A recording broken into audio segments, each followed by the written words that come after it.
Dans cette page AUS et au Mali, la présentation de vœux des corps diplomatiques, consulaires et des organisations internationales au président, un moment de célébration de la solidarité internationale et des efforts du Mali dans sa transition vers la stabilité et la prospérité.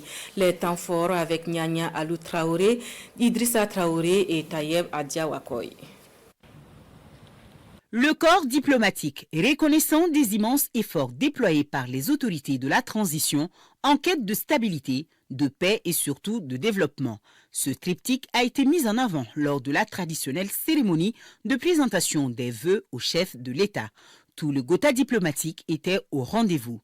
Une autre façon de prouver aux Maliens leur soutien et leur adhésion totale aux trois principes qui définissent la conduite de l'action publique en République du Mali sous la conduite du général d'armée Assimi Goïta.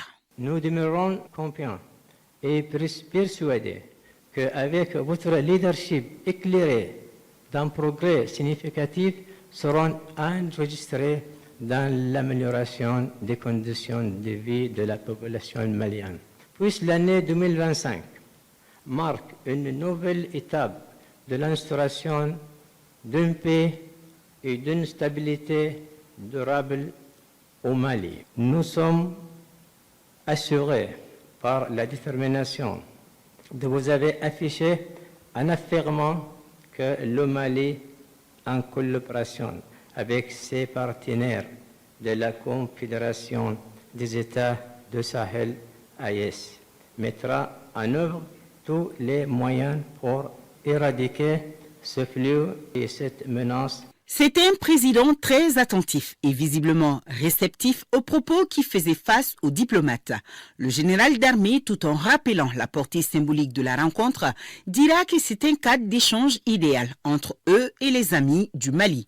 Occasion pour lui de saluer le respect de nos trois principes par nos partenaires. Le respect de notre souveraineté, de nos choix stratégiques et de la défense des intérêts vitaux de nos populations sont désormais au centre de l'action publique au Mali.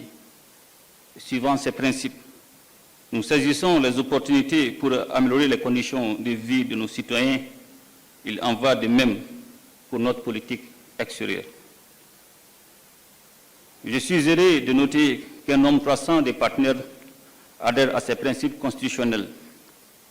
Le respect strict de ces principes a permis au Mali, depuis l'avènement de la transition, d'encourager des succès notables dans de nombreux domaines.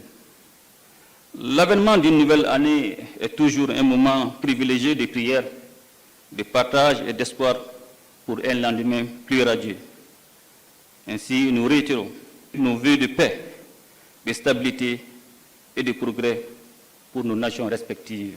Il a salué la résilience des Maliens face aux épreuves que le pays traverse. Il s'est incliné devant la mémoire de toutes les victimes du terrorisme. Des mots de compassion prononcés également par le doyen du corps diplomatique à la fin de son discours en faisant référence aux récentes attaques survenues notamment sur l'axe routier Gao-Ansongo.